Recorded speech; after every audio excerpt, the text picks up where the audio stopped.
ganyan yung sitwasyon mo, or ikakahiya mo o matatakot ka sa mga taong hindi mo kagaya.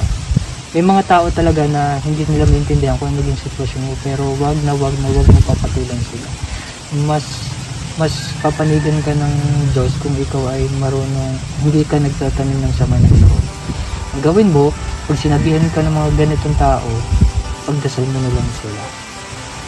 Mas bibiyayaan ka ng Diyos. Sa buhay natin, kumikilos ang Diyos. Kaya ikaw, pag naging mabait ka at hindi mo dinadamdam yung mga sinasabi ng kung sinusunod ng sa iyo, mas papanigan ka ng Diyos. Na, naniwala ka din. Ako, ganun ang paniniwala ko. Kaya kahit anong sabihin ng mga tao, dahil hindi naman ako kilala, hinahayaan ko na lang. Mas maganda yun, tahimik tayo, di ba? Para at least, kakampi natin yung Diyos. Sa'yo lang ang gusto mong gawin. Ayun lang. Ang masasabi ko lang din sa mga ganitong kalagayan, syempre, wala tayo sa lugar ng ganyang sitwasyon. Kaya, ibilang natin, gusto natin na ibilang kayo sa lipunan, hindi porke ganyan yung sitwasyon ninyo, hahayaan na lang o puputyain tayo ng kung sino-sino. Anak din sila ng Diyos, anak din kayo ng Diyos, anak tayo lahat ng Diyos. Kumbaga parang kailangan pantay-pantay tayo, walang mahirap, walang mayaman, walang normal, walang kung ano man. Kailangan pantay-pantay tayo. Yun yung nilagay mo din sa sarili. Lahat tayo, sabihin mo, pag tinutya ka, anak ka ba ng Diyos? Kung wala ka ng Diyos, dapat hindi mo ako ginaganyan. Pasalamat ka nga, ganyan ang binigay sa ng Diyos eh. Pero hayaan mo na lang sila. No? Maraming tao ang gustong magkwento. Maraming tao ang gustong sabihin gaano kabigat ang lahat. Ngunit, hindi nila magawa. Nananatili silang tahimik. Hindi dahil gusto nila. Ngunit dahil lipunan ang nagdikta na manahimik sila dahil sila ay titanggap ng marami. Ito ay mali. Sama-sama nating baguhin. Balang araw, sana hindi na tayo ganito. Malasakit at pagtulong ang ating misyon at hindi ang maging takot ng marami sa ngayon. Okay? Ano masasabi mo sa mga tao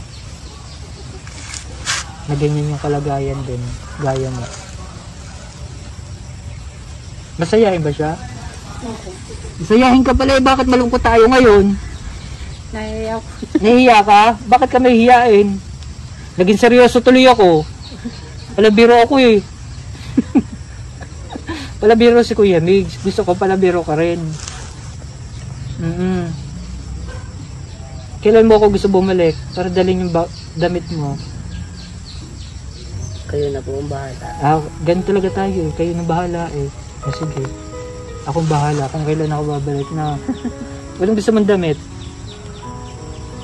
At ano na po? Original? O kung sa palengke? O kung ano? Anong gusto mong damit na gusto mong suotin? Pang araw-araw ito. Pang araw-araw. Short, maganon. Tsaka, ganito. Sige, ano pang kailangan niya to? Kung ikaw, para sa kanya, ano yung mga kailangan niya? Diaper po. Nagda-diaper ka? Diaper po. Ano yung diaper niya? Adult po. Medium po, adult. Medium adult. Tapos po? Pagkaan niya araw-araw. Nagbabitamin siya? Gatas? Gatas po. Nagagatas ka? Anong gatas mo?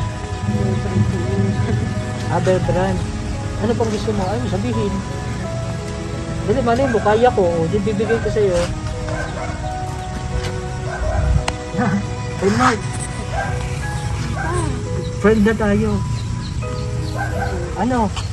Sabi! O sa pag-aaral mo, anong kailangan mo? Building po sa mga notebook. Notebook? Ano ba? Wala.